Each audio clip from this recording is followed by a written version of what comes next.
and gentlemen, welcome to the Extraordinary Family Life Podcast. We are your hosts, Greg and Rachel Denning. Today, my friends, we are talking about teenagers, one of the raddest topics on the planet because they are some of the coolest people on the planet. 4 years. From when I was a kid, I remember people bagging on teenagers and teens and then you hear parents, if I can just make it through the teen years, and teens are so hard, and their hormones and blah, blah, blah. And all of that negative talk, not only is it not helpful, it's not true. It's kind of prejudice. It's prejudice. It's belittling. It's ridiculous, actually. And if I might be absolutely frank, if you're having trouble with your teenagers, that is an indication that you are, how shall I say, not strategically parenting, and maybe haven't been for a while, and so you're just reaping rewards from former behaviors. And I know that can be painful to hear, but it's actually the most powerful thing you can hear. It's the most important thing you hear. If something's off with my kids, I don't look at my kids and be like, oh, there's something wrong with my kids. I need to send them to some kind of camp, or I need to send them to somebody to fix them or whatever. I need to stop and be like, whoa, what am I doing or not doing that's making this ineffective or making it harder than it needs to be? Well, yeah, the most painful truths are often the most powerful truths, because what that means ultimately, that's what I love about the whole idea of personal responsibility and accepting responsibility for the outcomes in your life. It means you can actually do something to change it. If the fact is that teenagers just are stinkers and annoying and trouble no matter what, then yeah, I get it. Then that sucks. That's the attitude. That is why people have that attitude, is because they do believe that. They just believe that this is just how teenagers are.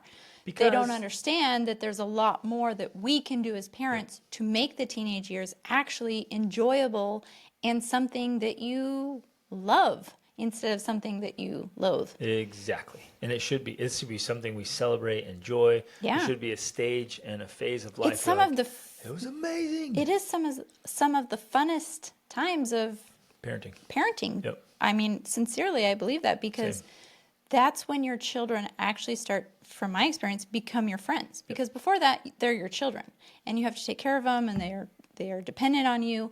They start to become so much more independent as teens, and they actually start becoming your friends. I know for you too, like, you loved it when our teenagers grew up, because I've been waiting since they were little. Yeah, exactly. We did tons of adventures when our kids was little, but I just had to carry them all.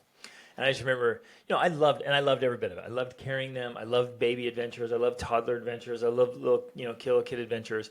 But I was always excited about when they're big enough to do big, bad adventures. And that's when we started leading trips, actually, for other families too, is because our teenagers could now go on the adventures you wanted to do. They just summited, 2 of our teens just summited Kilimanjaro back in February on a trip. You unfortunately couldn't because you were vomiting. They've driven in the Sahara with us. They've gone bungee jumping and skydiving. Like, we've been able to do so many fun adventures with them that you can only do when they're older.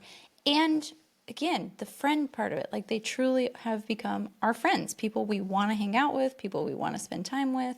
They want to spend time with us too, which is nice. And that only works. I love how you're describing that. And I guarantee right now, a lot of people listening to this are like, you're not supposed to be friends with your kids. You're supposed to be the parent. And so that's what I'm saying. Like, the only way you can be friends with your kids is if your kids are super mature and responsible and, like, easily capable, influenced. They have to be very capable, very competent.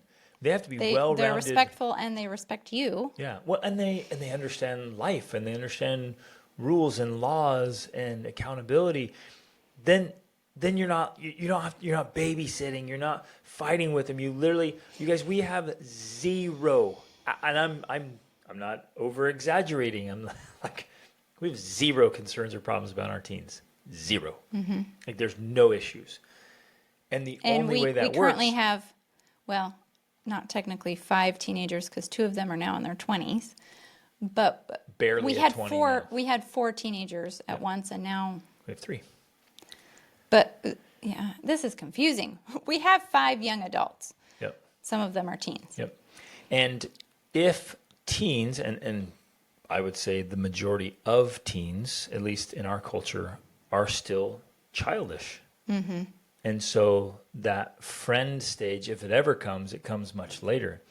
But if your kids are mature and responsible and fun and pleasant to be around, and you love them, love spending time with them, and they love spending time with you, it's awesome. That's the epitome of awesome family life. You have like no issues or worries and This doesn't mean no problems and no obstacles and no challenges in life. That we need to clarify that that's what that means. It's not rainbows and unicorns, and they're still navigating the realities of life. You're still helping and mentoring them navigate, figuring out the next stages of life and relationships and emotions and all of these things.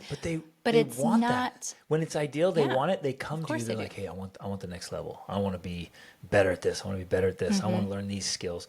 And they're coming to you asking for advanced level training instead of you chasing them around the house, threatening them if they don't clean up their underwear.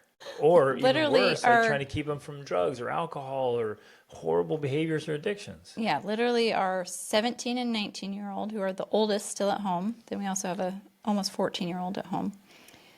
Just yesterday or the day before, they were talking to us about the advanced level training they want to do in medical training. There's all these cool camps and training programs here in Europe, and they want to go do them. Like, that's what they're excited about. That's what they're elite level. It's from an organization called World Extreme Medicine. I mean, this is for the doctors without borders, like who are all doing the raddest stuff. And our teens are like, please, can we please go do those? Yeah. Can we do advanced weapons training and combatives? They want to be competent. Yeah.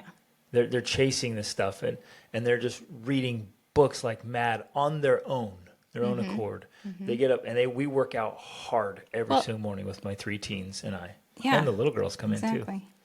So the reason, the point of all of this, we're not just here trying to brag about our children.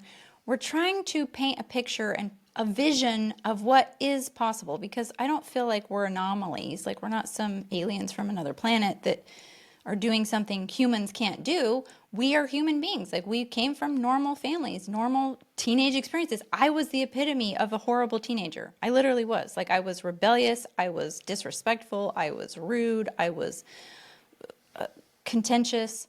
I was that teenager that people describe. That was me. So we come from that background, and we're painting a picture of what's possible, because very often, Brian Tracy has said before that the reason many people are not wealthy is because they've never been exposed to it. And I think that principle applies to everything else in life. Like, the reason most people don't have a great marriage is they've never been exposed to it. The reason they don't have great families and great parenting skills is because they've never been exposed to it.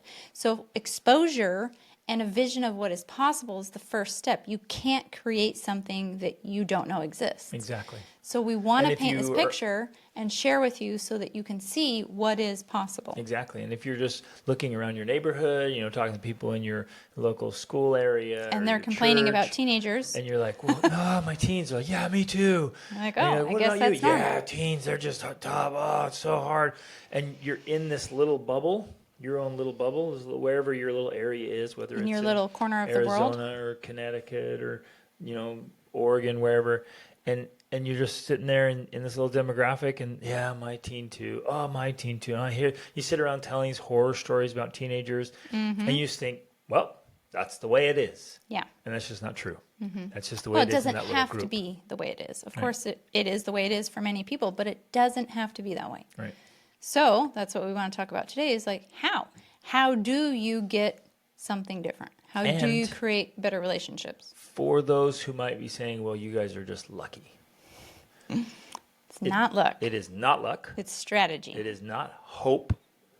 It is not, well, you guys could do it because you're rich, or, well, not everybody gets, X, Y, Z, whatever. We start throwing out these excuses because we want to be justified and play the victim and say, well, it's not me. Right. It's not me.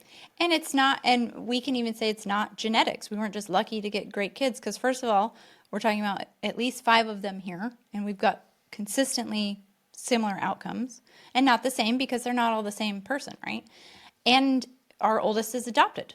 So it's principles that work with birth children and adopted children. Like, it's the principles that are working, not just our luck. And for those who are new to the podcast, I grew up in a broken home, was out on my own as a teenager. So neither Rachel You weren't a nor rebellious teenager. You were I on your own. I couldn't be rebellious. Yeah. Like I was in survival mode. Like I'm like Trying to eat. I ate ramen noodles and canned pork and beans because nobody eats pork and beans, so they were really cheap.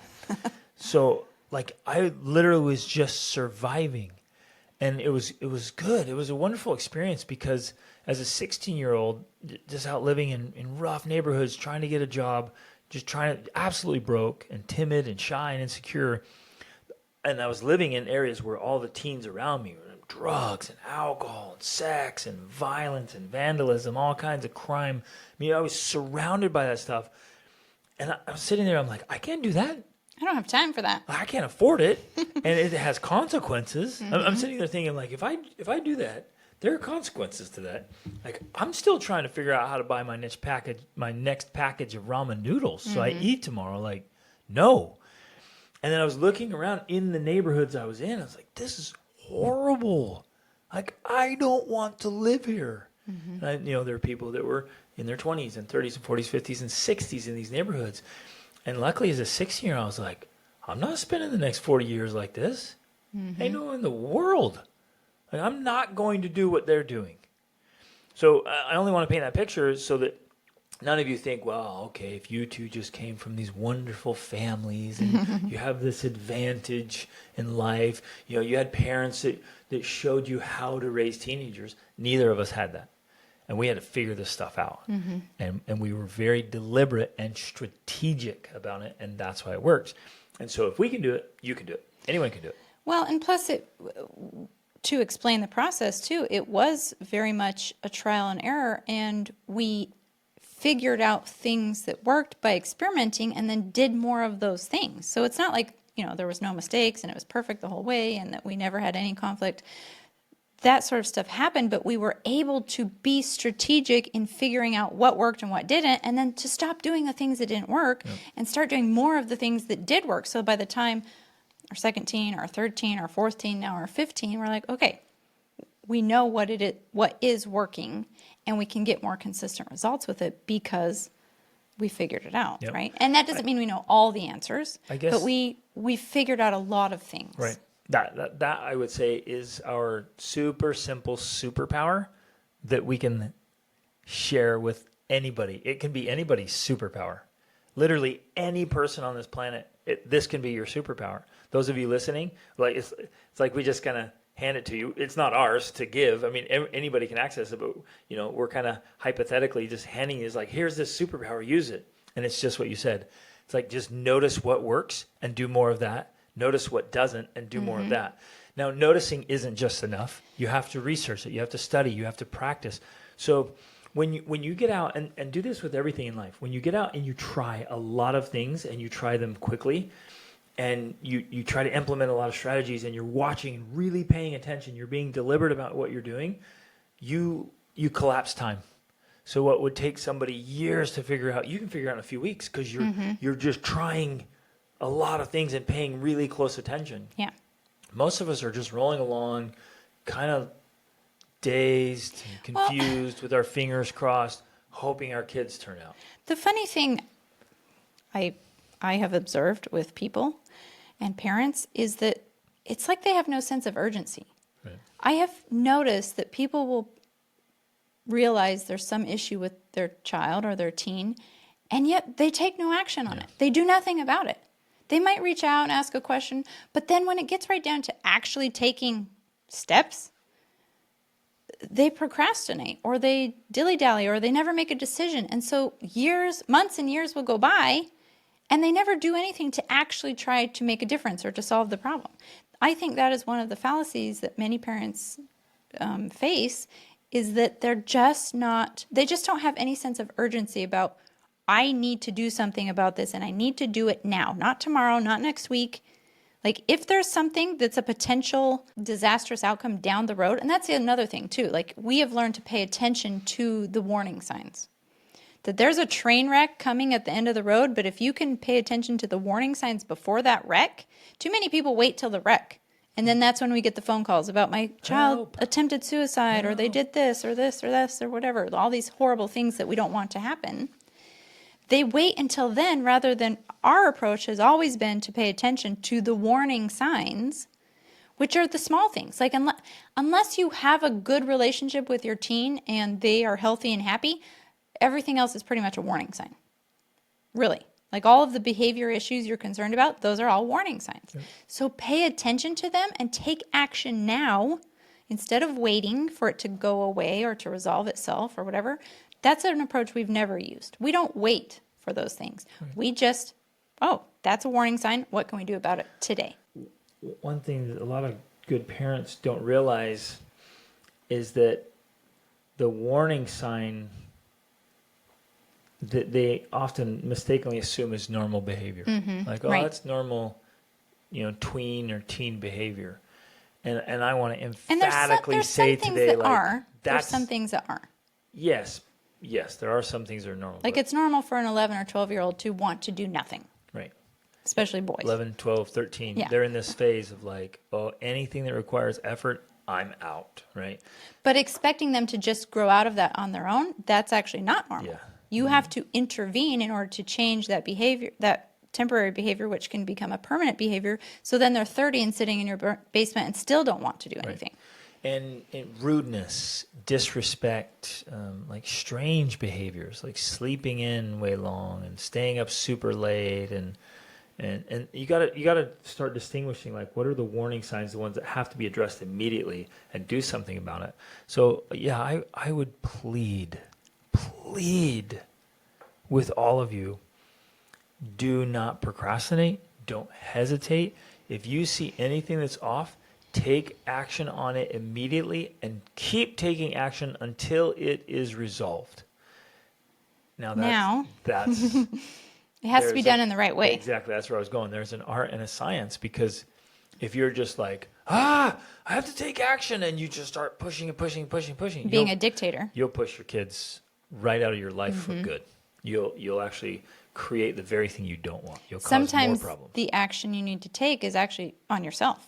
It's action to improve yourself, your way of being, your viewpoints, your perspectives. That's sometimes the action you need to take to improve that relationship with your child, because you are playing a part in that. You are contributing to the lack of the relationship that you have. So we can emphatically say the best way to help my teens is for me to be a better person. Mm-hmm. The best way for me to help any of my children with any of their issues is for me to be a better person. Mm-hmm. So if I'm a better husband and a better father, a better man, a better provider, better protector, I'm helping my kids. Mm-hmm. You're a better parent. Yeah. And I can specifically dig into parenting strategies and tactics, its skills, and take it dead serious. Yeah. Dead serious. Because this is the most important role you have at this time in your life. Like if you have children at home, there's nothing more important than raising them well. Nothing. And it has an expiration date. Like they're going to leave your home. Yep. They're going to move out. And the type of relationship you have with them for the rest of your life will determine how you parented them. Yep. Be determined by how you parented them. Exactly. Wow. Man, this stuff matters so much, and we have to be good at it. So, and in order to be good at it, there's just several skills that we have to develop. They're non-negotiable, I would say. Indispensable, non-negotiable.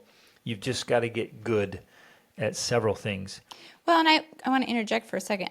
If we were, again, to paint a picture, a vision, an ideal vision, not something that we know everyone can attain, but just to throw it out there for people that, maybe are starting out on this journey. Ideally, the relationship you have with your teen begins when they are a baby. Like the moment they're born.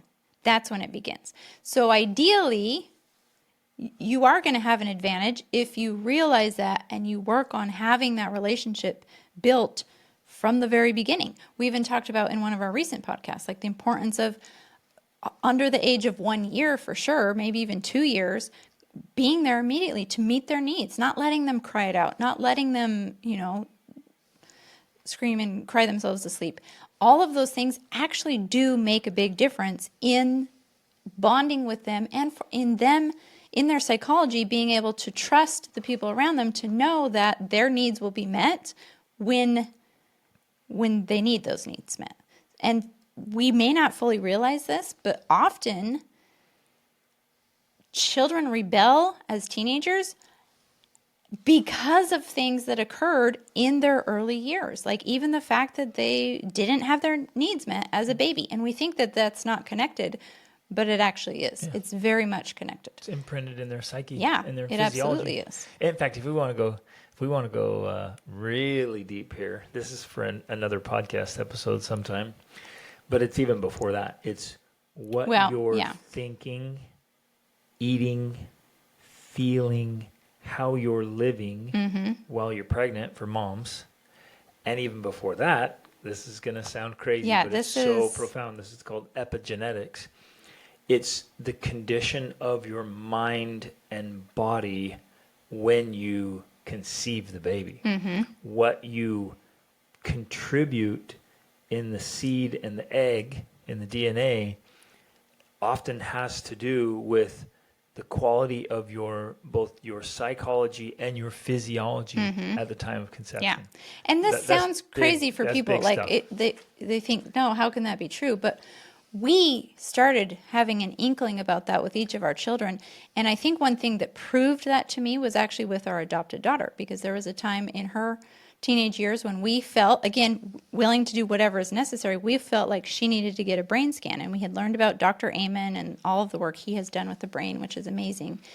And we took her in to get a brain scan, and we learned that, and she learned about herself, that she has an overactive basal ganglia, which means that she's constantly in fight or flight mode, which was very insightful for us and for her. She's been someone who's constantly jumpy. Like, you walk into the room and she's like, oh, you scared me, And we're like, no, I just walked in. And especially when she was an early teen, there was a lot of conflict. There was massive amounts of conflict. And we're like, we are not confrontational. Confrontational people. Like, we have just absolute peace in our family. And with her, when she was going through this identity process that all youth go through, they're going through this identity, but she's like, I'm adopted, I'm a different race, we live this crazy life, we're living in Africa, right? Like, what is going on? And she's going through, and there was a lot of conflict. We're like, what in the world? Why is she always just running, fighting, freezing? Like, what is going on? And we found out later that her brain is always in fight, flight, or freeze mode. Exactly. Always. So an overactive basal ganglia. But what was fascinating, that ties into what you were talking about a minute ago, is that the doctor told us, oh, you have this overactive basal ganglia because either your birth father or birth mother had something traumatic that happened to them that activated these genes, and they were then passed on to you. And she said it may have been even up to a grandparent. Yeah, which was really interesting. Blow your mind. But I mean, that's the scientific proof right there, that something that happens to you or the state that you are in, especially when a child is conceived, is passed on genetically.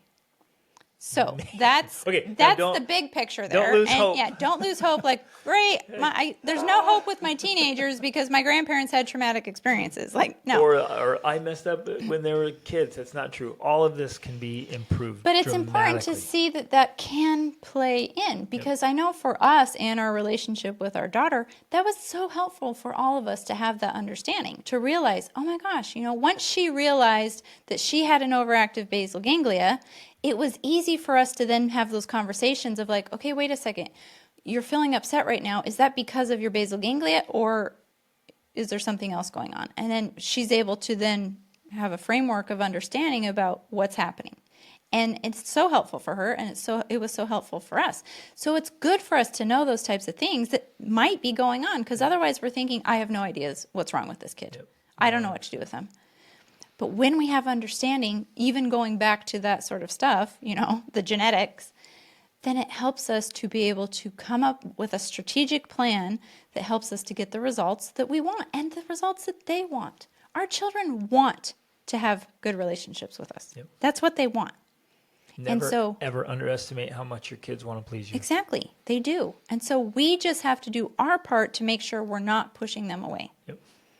Okay, we're not going to talk about this today because we have a specific question. We're going to address a specific issue, but we have to mention so many behavior problems with teens are caused by lack of sleep and poor food quality.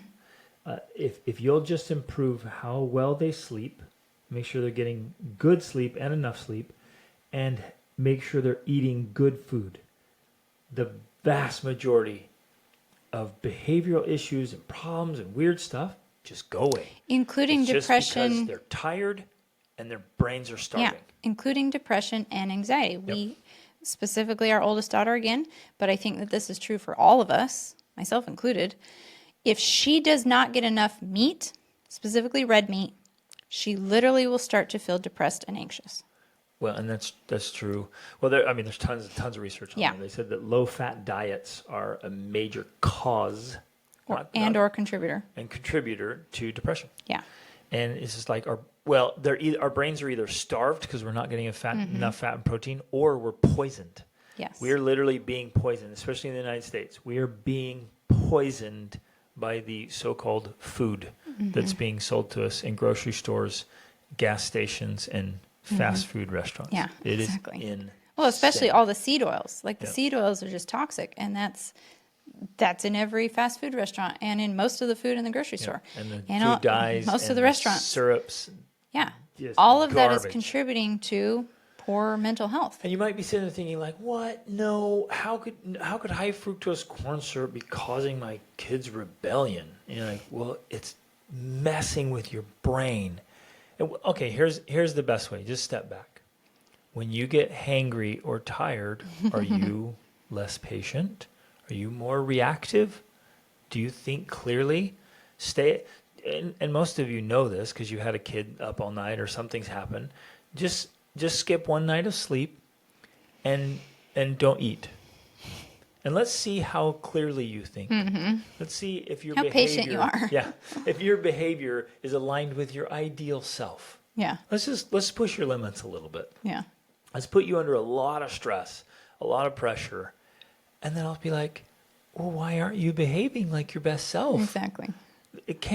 Surely it can't be food or sleep, sir.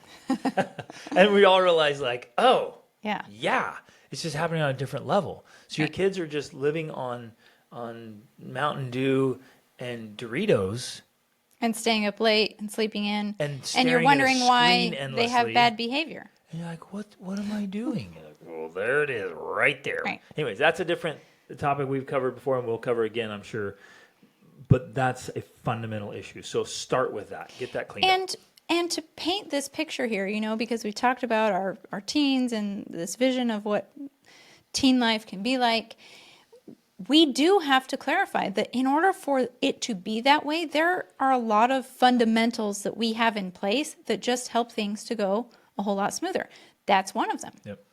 Our teens are allowed to choose their bedtime and what time they wake up, but we've taught them the principle of the importance of good sleep. So they might choose their bedtime, but they're not staying up till 1, 2, 3 in the morning. If it's a late night, it's usually midnight or 11:30.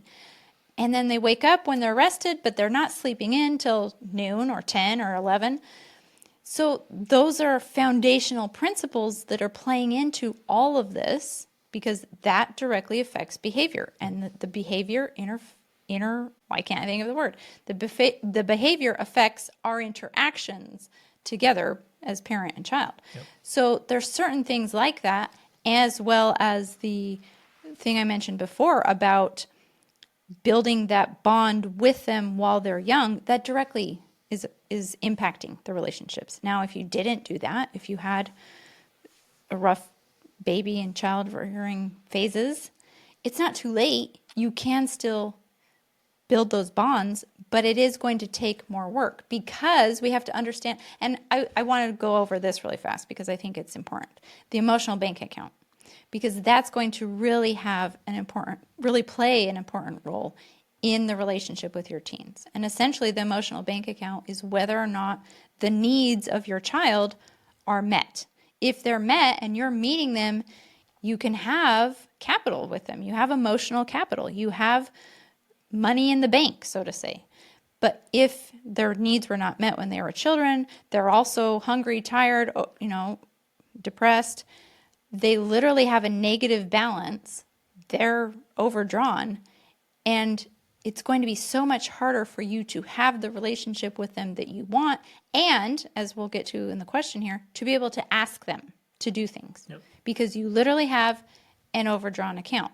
And in most cases, I would say almost 100%, if you can't ask your child, your teenager, to do something without getting a negative response from them, it's most likely that you have an overdrawn emotional bank account with them. A great way that I like to think about this is that every interaction I have with them is either making a deposit or a withdrawal. Yeah, every single interaction, So every single one. If I stop and think like, well, and then I like to ask, what's my ratio?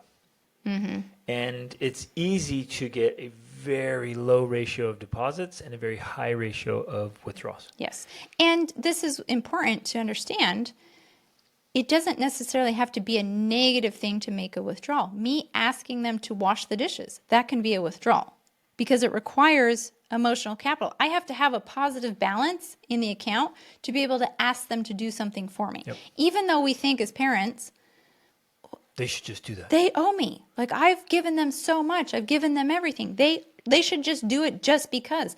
It doesn't work that way, unfortunately. Plus, we have to stop and say, how's that mindset working? Well, out for okay, you? yes, actually, that is a good thing because I wanted to mention this earlier, so I'm glad you said that, because one of the problems I see with parents is that talking about how we do the things that work, like, we're open-minded to what works too. Some parents won't do things because they think it's not supposed to be done that way. I'm not going to do that. It shouldn't be that way. Right. And in my mind, I'm like, if I'm doing that because I think this is how it should be done and it's not working, I'm going to stop doing that. I don't care if that's how it should be done. I don't care if that's the quote-unquote right way. If it doesn't get the results I want, it's not the right way. Yep. And I'm going to change my behavior and do something that actually works. And so that's why this approach I'm explaining works, because even though they owe me, I've given birth to them, I've brought them into this world, that doesn't count for them on the day-to-day when I ask to do the dishes. I have to have a positive balance in their emotional bank account to be able to make that withdrawal. So, yes, it is worth pointing out a couple of these things because we've heard them endlessly and we believed them early on. I'd have a conversation with other parents like, kids should just be obedient. Yeah. When I say something, they do it. Like that. And you think, yeah, I want obedient kids. And that's like the most common thing. And yet that's an absolute crap sandwich. It doesn't work. And yet it's it's one of the most common parenting philosophies or mindset. My kids should be obedient. Guess what? And it Look around. And the reason the reason why it doesn't work is because often the most strictest parents have the worst relationships with their kids. Yeah. That doesn't work in my mind. I don't care if you get the obedience. I don't care if you get them to do what you want. If they grow up and they don't like you, they don't respect you, they don't want to have a relationship with you, it didn't work. And they're rebelling behind your back. So we have insider information. I've been working with teens for 25 years. I've literally been working with teens since I was a teen. I've just built this relationship of trust, even with teens I meet for the first time, and they tell me what they're doing. And most parents, okay, so let me just lay this out. The strictest parents, those of you who are like, we are going to be strict, we're going to have lots of rules and laws, and we're going to keep the law of our family or whatever, the strictest parents have the most rebellious children. And especially because they're often secretly rebellious too. And the parents don't know. Strictest parents are often the most... Naive? Yes, naive or clueless or just... I don't want to... I mean, it's not... I don't want to use derogatory words like clueless or ignorant, but like they don't know. They're the ones that are most likely to not know what their kids are actually doing. Yeah. Because if you're really strict, your kids get very, very good at hiding. Right. Which was behaviors. Me too. I was that teen. But we've seen it because we also lead trips for youth, and our teens are completely open with us. They literally tell us everything. Everything they listen to, everything they do, we know it all. It doesn't mean we agree with it. I don't agree with all the songs my children listen to, but the point is they don't have to hide it from me. They know that they can listen to it when I'm around because we have that open type of relationship, and they can be themselves in front of me. Where on these trips and stuff, our teens will talk about how, oh, well, this family's not allowed to listen to this music, but this teen loves to listen to it when he's not around his parents. And ironically, that teen who's not allowed will have a secret playlist that is so explicit and so horrible. Yeah, it's almost even the worst. Oh, it's the worst one. You're like, okay, the kids with the strictest parents, with the, quote, highest standards, that kid has the secret music playlist that's the worst. Yeah. And they're the behaviors when they sneak out and do horrendous things, like, oh my gosh. It's like a child who's controlled too tightly feels like they have to fight for their freedom, and they go way farther than they would otherwise. They feel almost forced to go too far because of that kind of strict parenting. And I can speak to this personally because that is exactly what happened to me when I was a teen. My dad was very controlling out of the goodness of his heart. And it just is human nature, I think, that actually backfires and has the opposite effect. So I was making decisions, and I vividly remember this. I made decisions not based off of what was best for me and what I actually wanted, but whether or not it would make my dad mad. That's not the place you want your teens to be. You don't want them to make a decision. To make him mad. Oh, I was trying to make him mad. Yeah. I wanted to make him mad because it felt like a way of getting back at him for his control. Yeah. That's and I knew raising my children, I did not want them to ever be in that place. I want them to make good decisions because they want to make good decisions. And the only way they can actually do that is if they have the freedom to make the decisions they want, which means they get to choose the kind of music they listen to. And we'll talk about it and we'll say, oh, do you know what that means? Oh, wow, yeah. And then they may or may not choose to listen to it anymore. But the point is, well, they will, but sometimes they don't always. They do choose good music. But the point is that they get to practice the skill of choosing for themselves rather than being told by me or you what they can and cannot do. Let me just double emphasize that. When we as parents tell our children and enforce what they can and cannot do, it rarely works. Well, they don't get to practice their decision-making muscles. Right. Like it is a muscle that you have to work out, you have to practice. And the fewer decisions you get to make about your life, including what music you listen to and what you wear and where you go and what you do and who you hang out with, all of those things, they don't get to practice using those muscles, then when they actually do use them, it's often in the wrong way. And, like me, they rebel against what you want and do the worst things that you don't want. The only reasons they're doing it is simply to get back at because you controlled them and told them they couldn't do it. Right. So I just want to emphasize this again. Control doesn't work. No. And I know why you're controlling, because you want your kids to make good choices.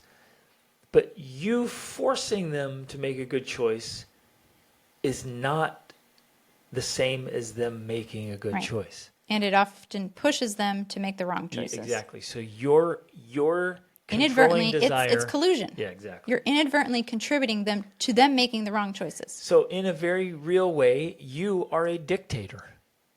And you are a totalitarian. And you're a communist. The term is authoritative. And authoritarian. You're authoritarian. And a communist and a socialist in your own home, while you're spouting how evil those things are in governments and societies. No, never. I would fight to my last breath against a dictator. I'm like, have you looked around how you lead your house, man? You're the dictator in your own home. And it's causing all these problems. So I want more than anything else, and maybe you've never even done this. Maybe you've not gone through this, and so I invite you to do it. Go through this exercise. What do you want more than anything else for your kids? The number one thing always has been, I want my kids to be absolutely superb, happy, healthy human beings. As mentally, adults. Emotionally, physically. Yeah, the whole shebang. Socially, I want financially. them to be successful, truly successful and happy. That's what I want for them. Next down, I want to have an incredible relationship with them.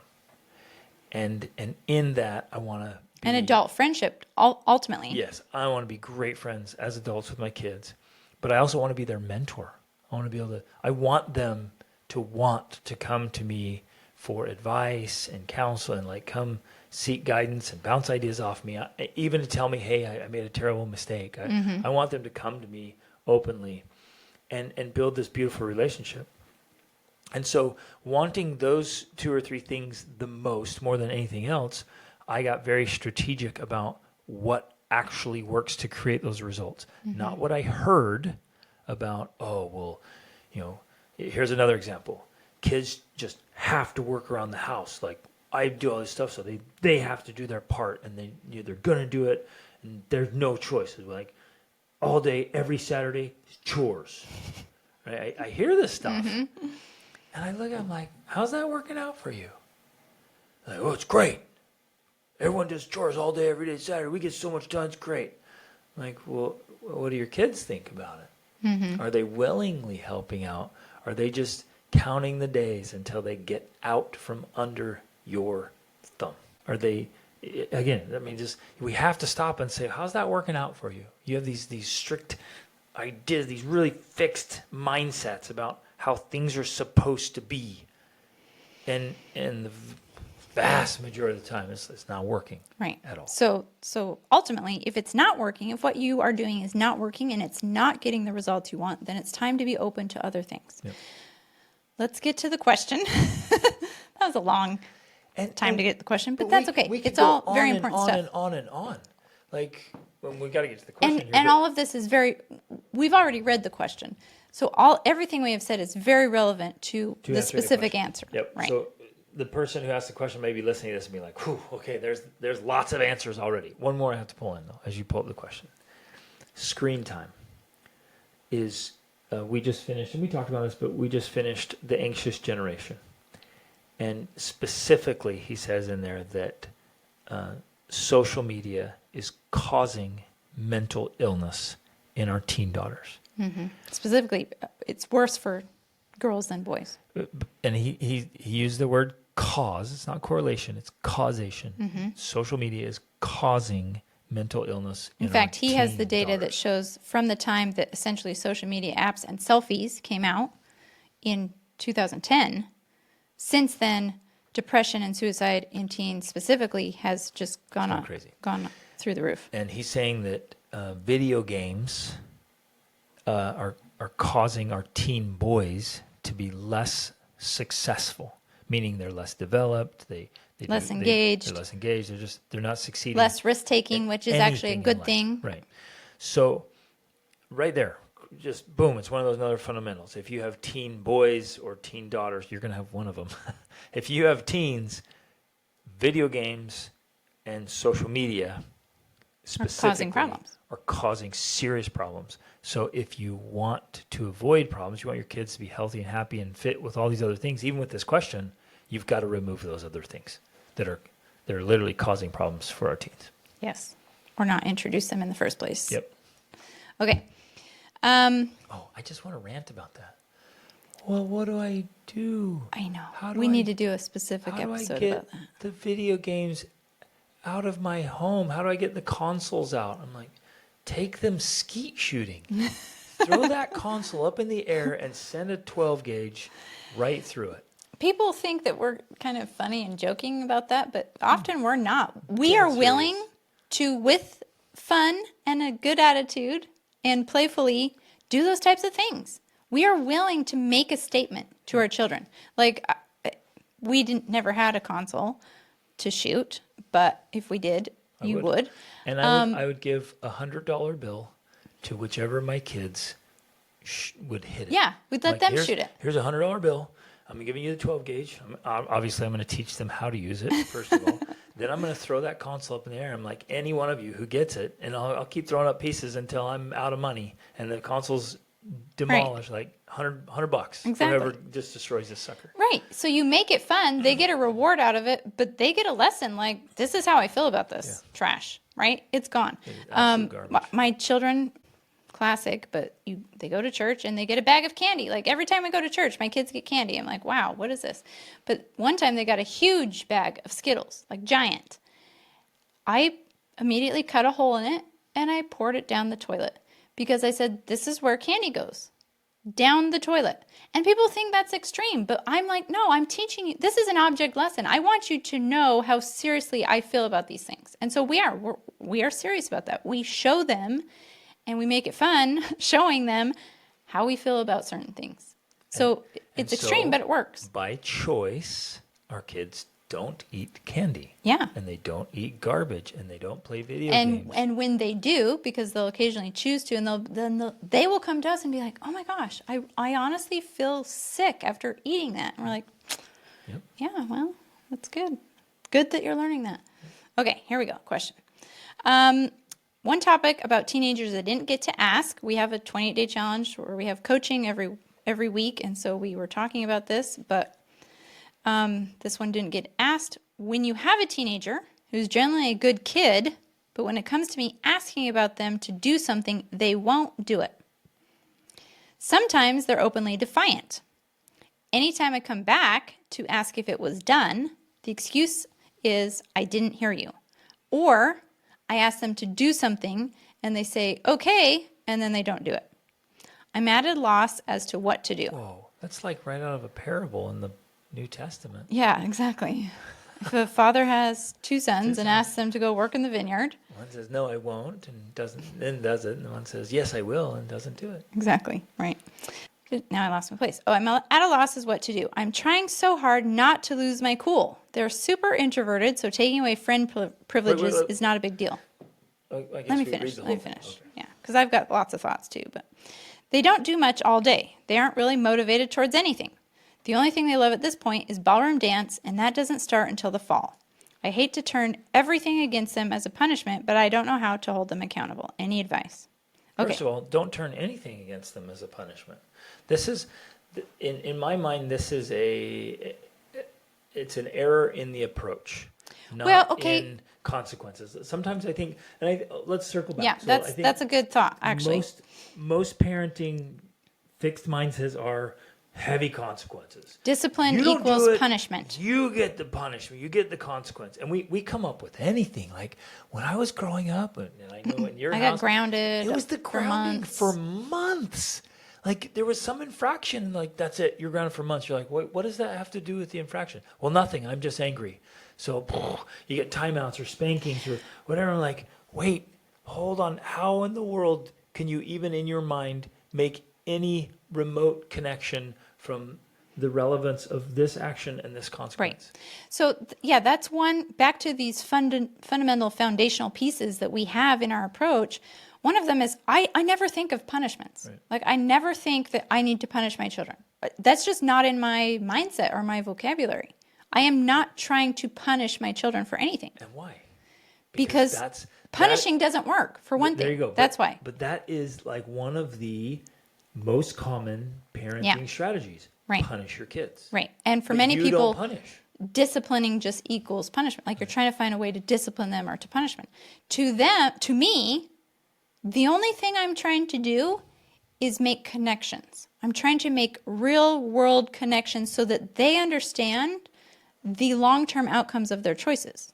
So in a case like this, I would be trying to make the connection for them between what happens if you sit around and do nothing all day and don't do what you're asked long-term in your life. So what's the long-term outcome of that? You're looking for natural consequences. Yeah.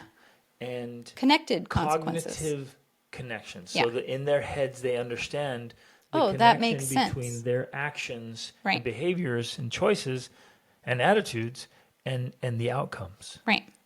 So that, again, we have to emphasize this. We want our kids to choose to do these things on their own, not, well, I'm only going to do this because somebody's sitting here watching me. And I'll be punished if I don't. Exactly. Right. That is the worst reason.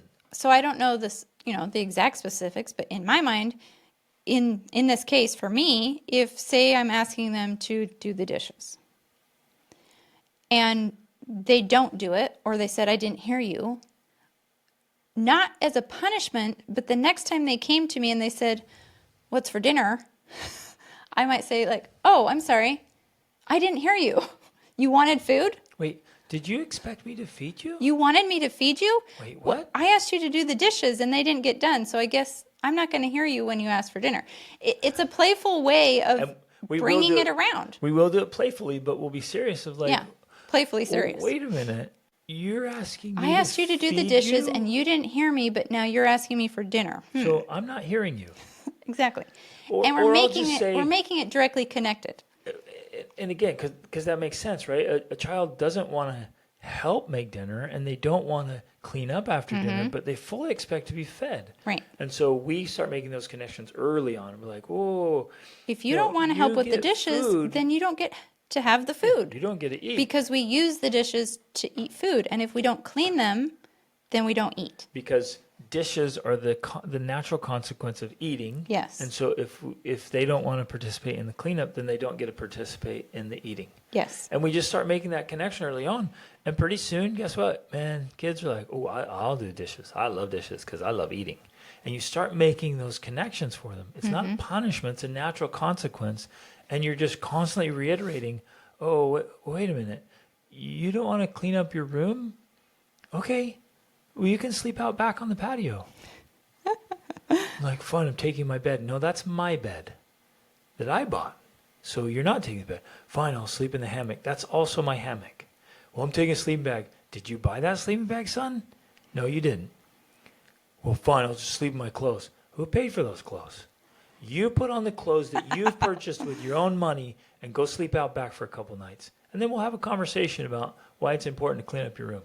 Now, I'm not doing this angry and fierce and crazy because some of you are listening like, oh, that's hardcore. Yeah. I'm teaching natural consequences. Well, and you're pointing out something that is obvious, but unfortunately isn't that obvious to them. Like they don't, often until you say it, they honestly have never thought about it. They never thought like, oh, these aren't my clothes because I didn't buy them.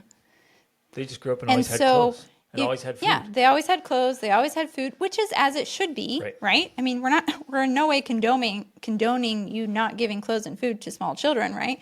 But as they get older and they start, that's where entitlement starts to come in because they continue to have that childish mindset. And they hate it. And at some point, you have to point out for them. Yet it is your job to begin to point out things that should be obvious, but are not because they're not yet adults. And it's challenging. It's difficult to go from being a child to a teen because as a child, everything was provided for me. Exactly. And everything was done for you. Wait a minute, Mom and Dad. I've always been able to have clothes and food and shelter and all this stuff. Like, why are you taking it away? It's like, well, because we started teaching along the way a little bit. But now I'm like, hey, you're big enough now and capable enough. You need to start carrying your own weight. Well, and you need to start understanding how the world actually works. That I have been providing for these things for you with my time and my money and my effort. And until you have that realization that, oh my gosh, yeah, actually all of this did come from Mom and Dad, then you don't have any sense of gratitude or appreciation for it. Yep. And it's not like, I don't know that we've never physically taken all of our children's clothes or anything like that, but we've definitely had the conversations. Right. We've definitely talked through that. Like, well, actually, I bought all those clothes. The conversation's enough. I bought that phone. I bought that. Right.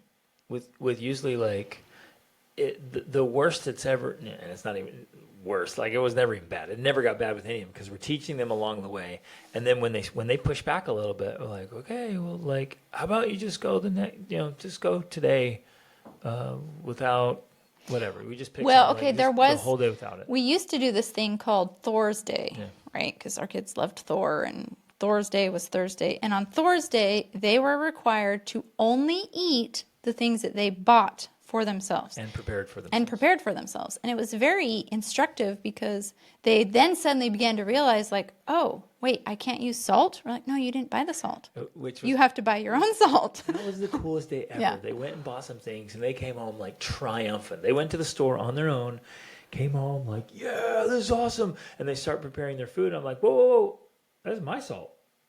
Like, what? I don't need to buy a whole salt shaker. I'm like, it's my salt. I had to buy a whole salt shaker. I use butter. I'm like, don't you dare touch my butter. They're like, we didn't buy butter and salt because we just need a little bit. I'm like, well, it's mine, buddy. So they had to eat like plain pasta, no butter and salt. That was awesome. Right? But, and that was such an instructive experience for them to help them begin to wrap their minds around the natural consequences in this world, like how things actually work. If you want certain things, they don't just magically appear. Someone has to buy them and has to bring them home and put them in the kitchen. So that to me, like, it's not about finding a punishment, but it is about helping them understand. Do you know where your food comes from and how it gets prepared and how it gets cleaned up and all of these things? No punishment has to be involved. You're simply teaching them the laws of nature and the world. Every human being has to, I would say, prepare, really starting cook, at 12 or 13, they start carrying more and more responsibility. But every human being, as an adult, has to take care of themselves. So this young man, you ask him to help with something. I don't know. Okay, this youth, you ask him to help with something, and he or she's like, No, I didn't hear you, or I forgot. And my guess is, here's my guess, because I've seen this a lot of times. They're using the internet.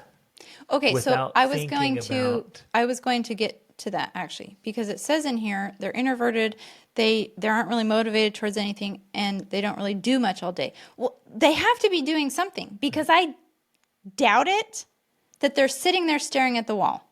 And they're not. If they're not sitting there staring at the wall. And some do. Some they'll just sit there and just do nothing. Nowadays, but they're probably listening to music, and they're not realizing, well, wait a minute, how are you listening to music?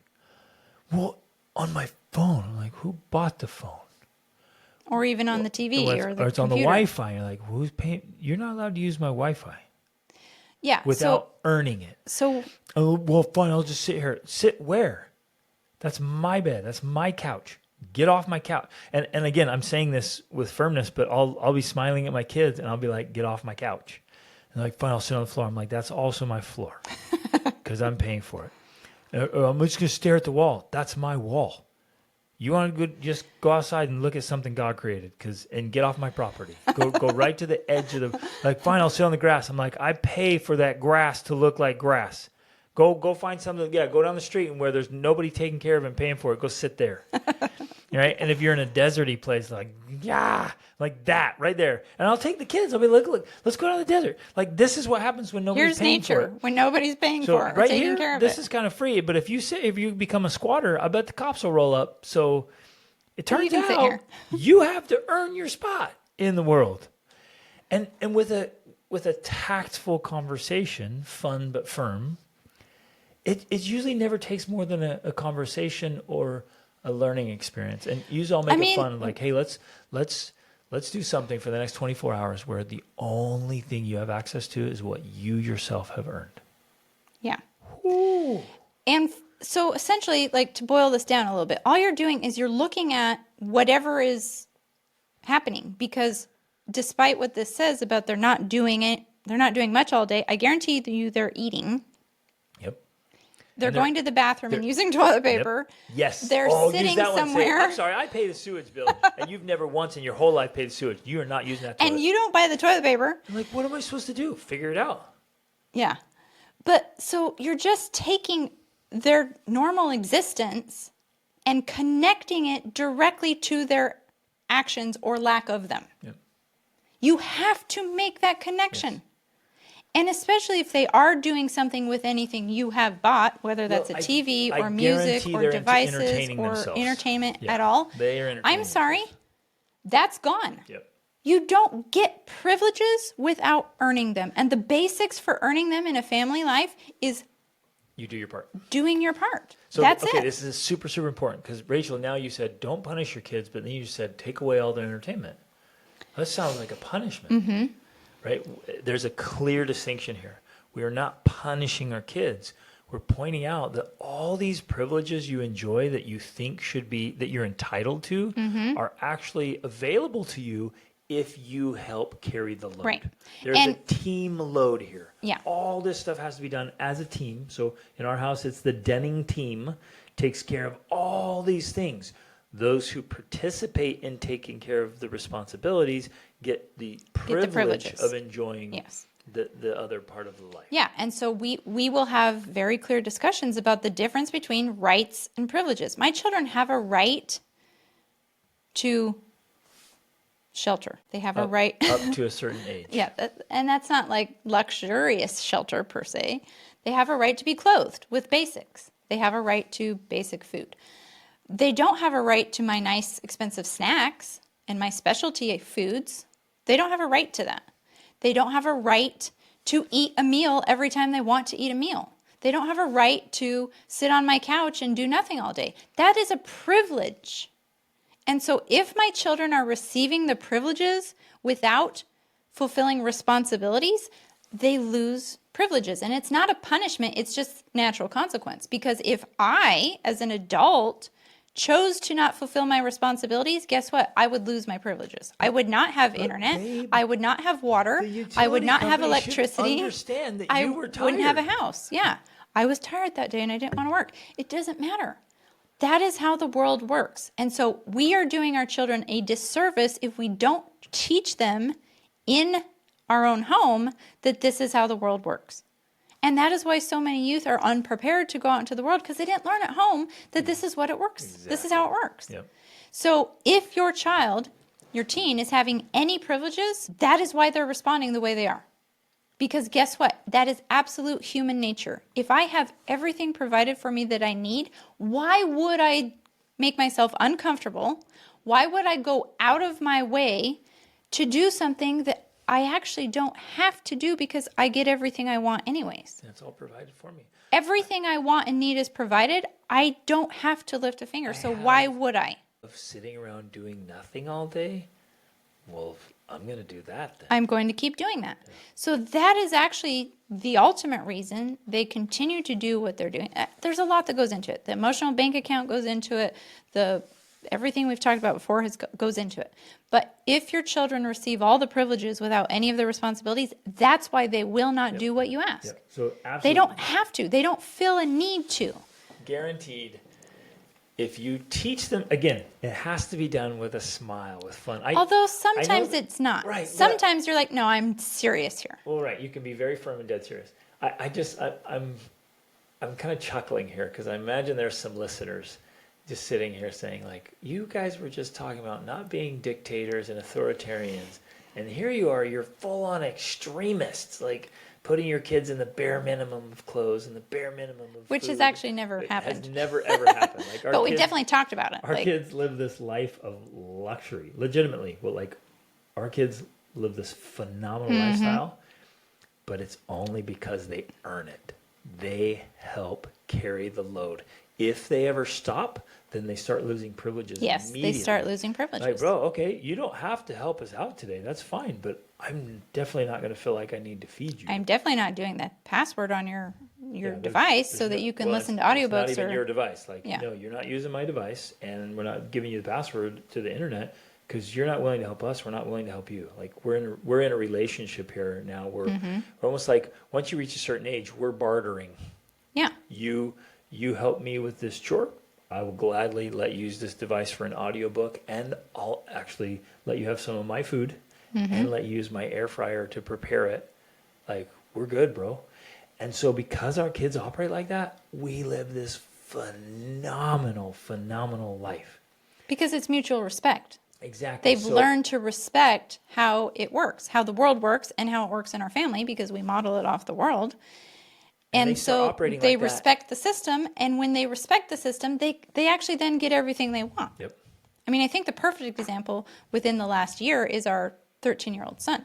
Because as is normal, he started going through that phase of like, I don't want to do anything. I don't want to do chores. I don't want to work out. I don't want to do this or that or the other. But he of course wanted all the privileges. Yep. And so we had to pull back on those privileges.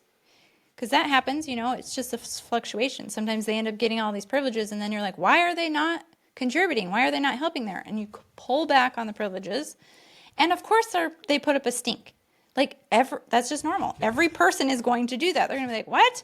I used to get all this for nothing, and now I have to work for it? Wait, responsibility and maturity? This is painful. But trust me, if you just stick firm and stay true to what you have said, and say, yeah, if you want this privilege, this is what you got to do. Over a period of time, and for me, it's never been longer than a week, they'll finally say, okay, fine. And then they do it. And then once they do it, then they get into the habit of doing it. And so over time, that's what's happened with him. He'll be 14 in September. And now today, he gets up early. Well, okay. He goes and works out. Let me paint this picture. Yeah.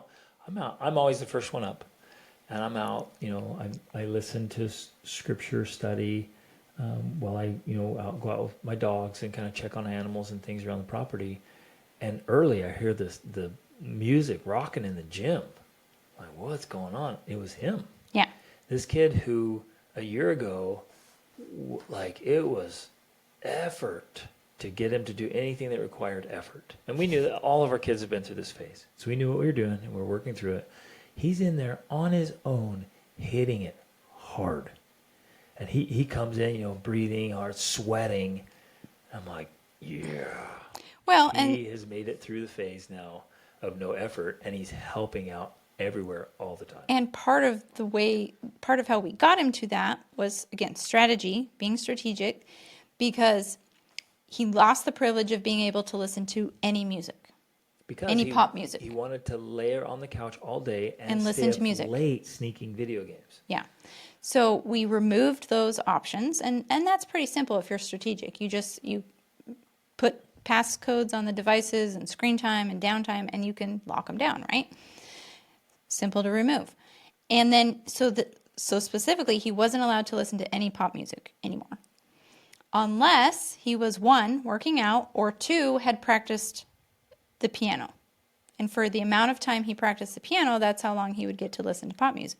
So the longer he practices, the more he gets to listen. He's getting really good at piano. Exactly, he is. This is awesome. And this is a kid who a year ago and before that told me he would never learn an instrument. No, I'm never going to learn an instrument. And I'm like, no, you will eventually.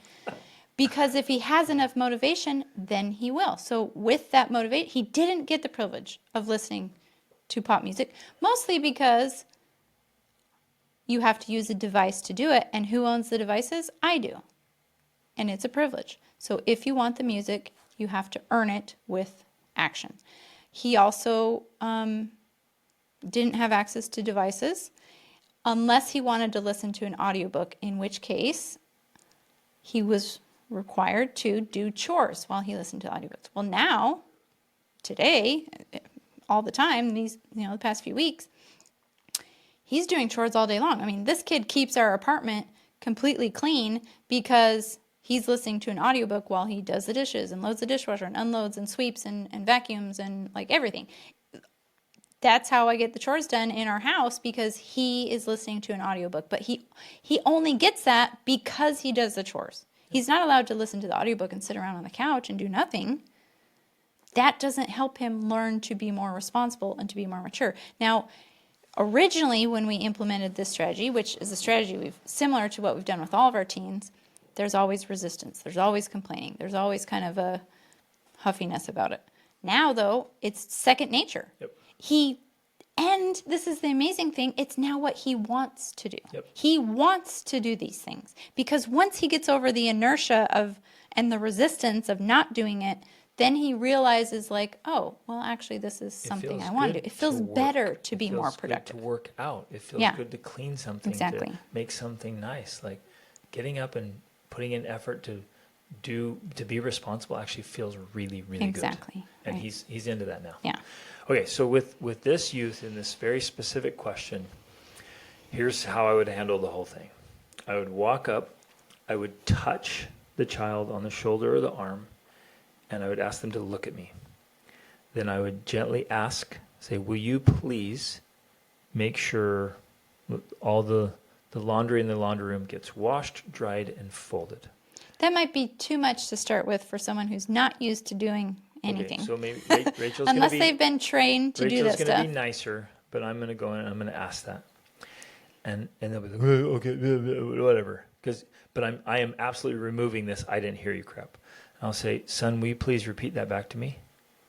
Like, fine. You want me to do all? And I'm like, yes, I do. And I want you to do it before dinner tonight, if you would like to eat with us. Okay, and Rachel's nicer than I am. I'm going to teach them, right? In fact, maybe this is what I do. I'd make a breakfast, and I'd have everyone come sit down, and I said, nobody is allowed to eat another bite of food in this house. Here's why. Who pays for the food? Like, well, Dad does. Yep. Who pays for the rent or the mortgage? Who pays utilities? And I would take a piece of paper and write it out. We've done this. Here's the mortgage. Here's utilities. Here's the internet. Here's food. I'm right on. Okay, it's like it's $7,000 for you to enjoy our life, right? I'm just throwing out numbers, and they're like, whoa. And I'm like, and what we ask you to do is to help around the house. So I've made breakfast. I've outlined a bunch of this in my family systems and charts. So everyone needs to get Rachel's family system charts, and you actually have to implement it. It's so powerful. And so then you say, nobody is allowed to eat breakfast this morning until beds are made, rooms look decent or clean, brush teeth, the things you have to do to get. Well, I mean, going back to the foundational things, I mean, that is one of the things.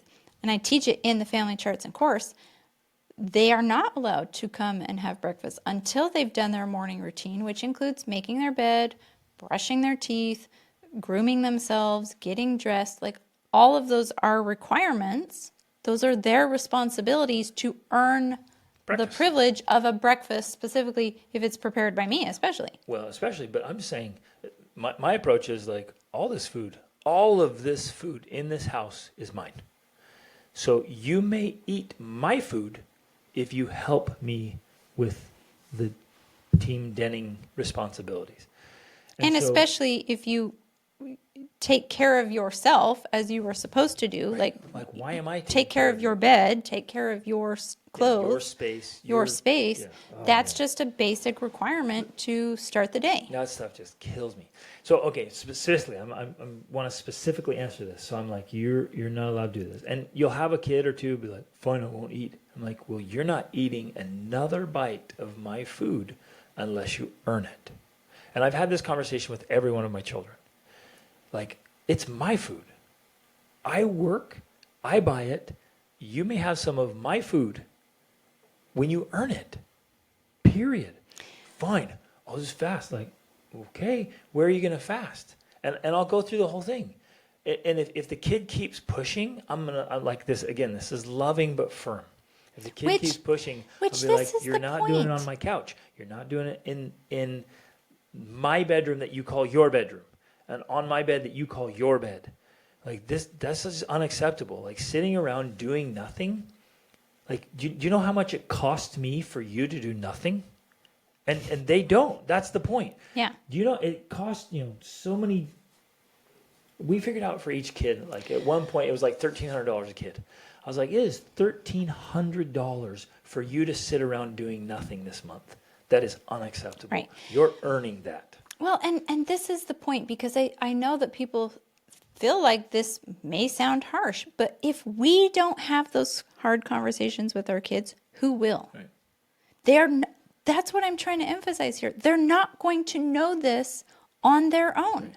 They're not going to just come to their conclusion. They're not going to be sitting in their room thinking like, oh my gosh, mom and dad provide all of this for me and pay for all this. They don't think like that. They think their existence is free. They have to have it pointed out to them. And some of the best times to point it out, it's great if you point it out beforehand. Like, preventative measures are fantastic. But if you're in a situation like this where they're not responding and they're not helping out, you have to have that hard conversation. And yes, sometimes it's not going to be completely all the time with smiles and rainbows.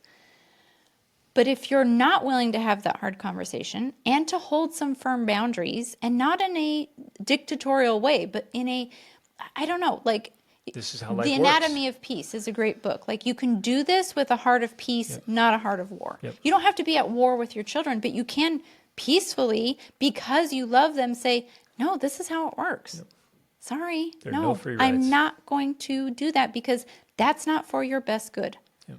So I'm going to hold these firm boundaries and help you understand and require you to step up, to level up, and to actually help out and be responsible, because that is for your best long-term well-being. Yep. That is how you will become a capable, competent adult who can handle life in the world. Yep.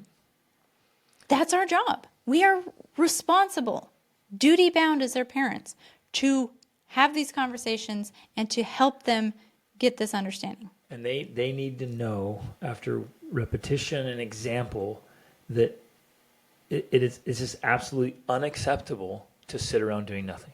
Yeah. And I'll tell them, like, if mom and I sat around doing nothing, We'd if all we be sat around homeless. for the next month, like you've been doing nothing, yeah, we would lose everything. All of us would be Because homeless on the street. That's how life works. So why, and maybe ask them, why do you think you're any different? Yeah. Why is it that you think you can sit around here all summer doing nothing while I pay for you to have this luxurious, entertaining life? Yeah. Like, Filled with bread and circuses. what's going on in your head that you think I should pay for you to do nothing? Like, please enlighten me. Like, where does this come from? Well, and tying they'll that start to get. They'll be like, oh. Most of the time, it's just kind of cluelessness. Yeah, and They'll be once they like, become aware of it, "Hold they're on. kind of like, oh, It costs wow. you $1,300 just for me to exist? Whoa. Yeah. And tying that in here, so first of all, even though she says they don't do much all day, well, they're doing something, obviously. They're eating, they're using electricity, they're using power, they're using internet. They're sleeping in your bed. That all has a cost. Add it up. Like, literally, do the math. And then show them, hey, here's the math. I did the math on you doing nothing all day. Here's what it looks like. Have them do the math. Well, But give them some numbers. Yeah. Yep. and then the ballroom thing. Again, it's not punishment, but you're pointing out who's paying for this ballroom now. Like, that's even an extra privilege. So basically, you're telling me, and you can do this, you're telling me that you should not have to do any dishes or any chores or help out at all. And it costs me all this money, and it costs me the money for ballroom camp, but you should just get that for free? Like, you don't have to earn that? Is that what you're telling me? And when you turn it like that, when you present it to them that way and you help them have this awareness and understanding, it's not that our kids are trying to be manipulative, per se, or trying to be entitled on purpose. They just don't have any other framework unless we give it to them. Yep, exactly. So we have to point it out. On the note of like ballroom, our philosophy is we would never take away ballroom unless some behavior related to ballroom was the issue. But we would definitely point out that, hey, that is costing us money. Ballroom has a cost. It has a cost. And here's what I do is like, hey, we're sending you ballroom camp. It's $600. What would you like to do to earn the equivalent of that? Because maybe that's in chores free or ride. Yeah. So it's like extra chores. It's basically there's no free rides. Just keep telling your kids all the time. There's no such thing as a free ride. Nothing is free. Everything has a cost. So you keep teaching them that. But don't go taking away like, fine, you're not going to on that cool trip next summer because of this thing with this bad friend down the street.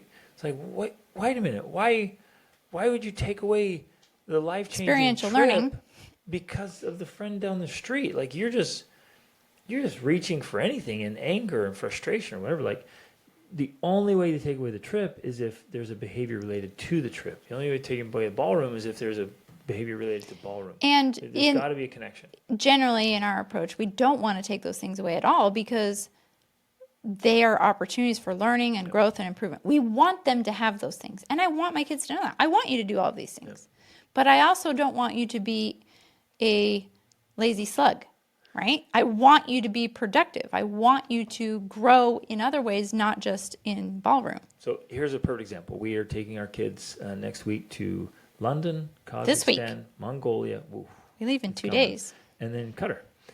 And it's going to be this epic adventures. And in the idea of no free rides, we're like, hey, you guys need to pay your own way. Right now, it's a little bit tricky being in a foreign country for them to earn money outside of our home. So we made arrangements like, well, you guys work for us because we need to get our World School Family Resort all done up.